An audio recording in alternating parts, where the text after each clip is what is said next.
The Trump administration insists on withholding funds to states with policies they don't like. Now a coalition of states is fighting back. 20 of them have filed suit against the administration over executive orders signed last month, threatening federal funding for so-called sanctuary cities that don't comply with Trump's immigration agenda. They argue in two separate lawsuits that the funding cuts could have drastic effects on state projects like disaster relief and bridge and airport construction.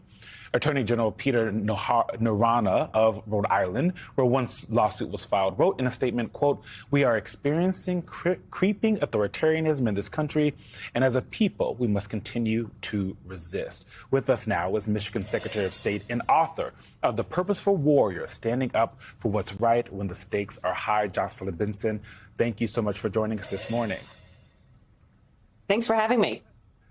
I guess first and foremost, how do you square the circle with Donald Trump with this executive order saying they're withholding federal funds for you guys doing kind of states' rights with Republicans and conservatives who've always said state rights above all? How do we explain to people how that makes any kind of sense? It doesn't, but it's a tool that bullies use to try to get people to control and get people to accede to their demands, even when they're really bad demands. It immediately reminded me of 2020 when I was working to ensure people could vote in the midst of a pandemic. And the president tweeted, which was a thing at the time, that he was going to withhold all federal funding from the state of Michigan because I was sending out information on how people could vote. So it's a bullying tactic that is exactly the opposite of what we need from a president, from anyone seeking to govern a nation at a time when people are struggling, when we need that federal support, that investment in our infrastructure, in our states, in our healthcare systems to ensure that people can thrive, in not just in Michigan, but in every state. Jocelyn, though, is this risky politics for Democrats when your Republican-led House voted to end funding for sanctuary cities? And you look at what happened in this election, and there are voters who are really, really angry over what they see as lax immigration policies, and especially how it's impacted big cities that are forced to use their resources to handle the influx of immigrants versus the resources for their communities. Well, what I've seen in Michigan is that the root of the anger, whether it's directed outward or inward, is economic strife, meaning in Michigan, people are struggling. We want to be able to afford childcare. We want to be able to afford to buy a home in the communities we live in. And every time a leader is not focused on solving that issue, yes, that anger does bubble up into other areas. But that isn't a reason to shift focus away from what the people of Michigan or people of our country really need right now, which is leadership that's going to reduce the cost of living, that's actually going to make your life easier. And you can do that while also standing by our values, which is being inclusive, which is being welcoming, and which is being a country that thrives together. Secretary, in your book, The Purposeful Warrior, you write about the times in your life that challenged you in learning to stand up for yourself in the face of injustice. What do you hope people get from your book, learn from your book after reading it? Well, in this moment in our country, I mean, this started as a book to talk about what happened in 2020 and what it was like to stand up to a president of the United States in a coordinated effort to overturn our democracy, to blunt the will of the people. But what it evolved into was really a call to action for us all in this moment to be warriors on behalf of ourselves, our loved ones, our nation, our communities. And it's a how-to guide as to how to stand up to bullies or in the workplace or in the presidency who may be trying to rip away who we are. We have much more strength than people in power oftentimes give us as citizens, but we've got to use that power to fight back, to speak the truth, to step forward, especially in moments like this when so much of who we actually are as Americans is at risk.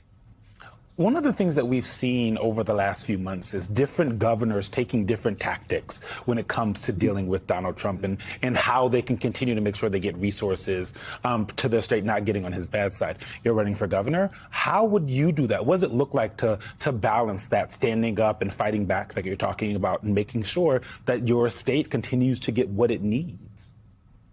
Well, I've done that as Secretary of State, as the chief election officer for Michigan, my job is to make sure our elections are run well, and that has required me to stand up to the president at times. For me, my commitment as governor is the same as my commitment as the chief election officer for the state of Michigan. I will never waver in standing up to anyone who threatens the rights and the freedoms of our citizens or their economic well-being, no matter how powerful or how many threats they throw at me. It's all about being rooted in the truth and the law and the facts and the Constitution, and being very clear and unequivocal of who I serve, which is the people of our state every day. And so I will stand up to anyone and certainly work with anyone who will help me improve their economic well-being. But it requires a backbone and it requires a commitment to ensuring that we are unequivocal in demanding what's best for our people. Secretary, the threats, you were talking earlier in this segment, the threats that you were receiving, either Michigan or you personally in 2020 versus the threats that you personally or the state's receiving in 2025, have they gotten worse?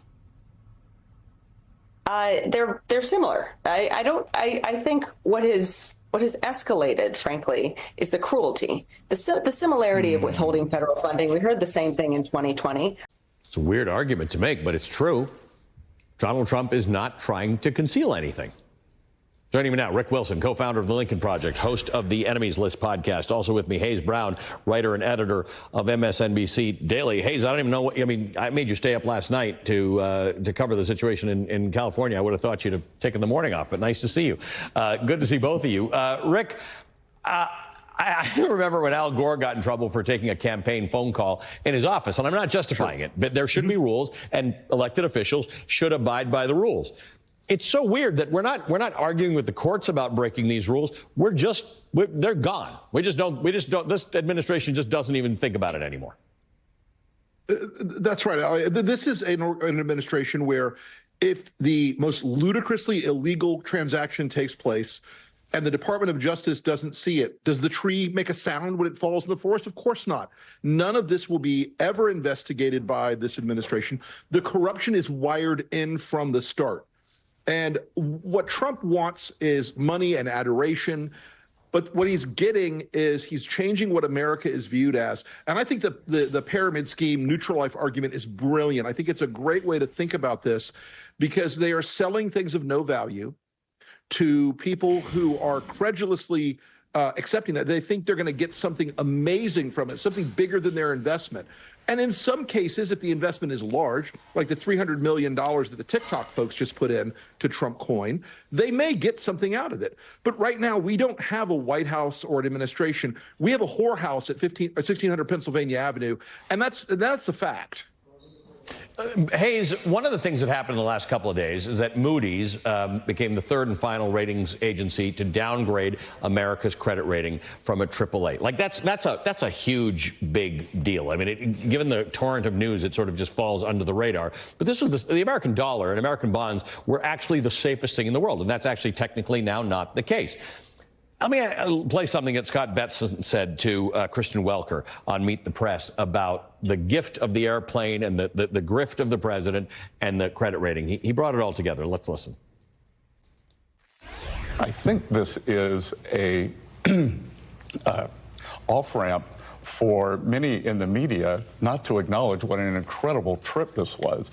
President Trump has brought back trillions of investments in the United States.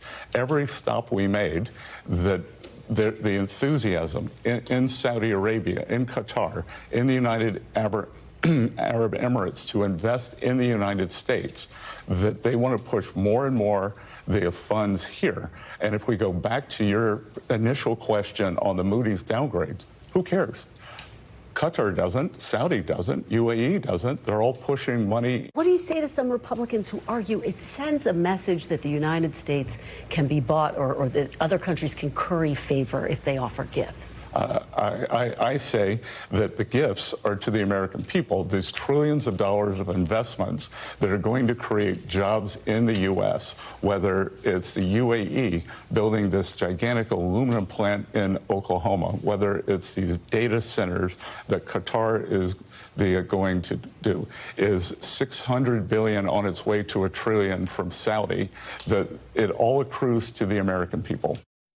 I was watching both of your faces as we were reading that. There's a whole lot to unpack here. The word I think about is obfuscation, Hayes. Yes. Kristen was asking specific questions about specific things, and the bright, shiny object is, look, we sold all these planes. Boeing sold all these planes to Qatar, and there's going to be this investment in this. And this. Don't look over here.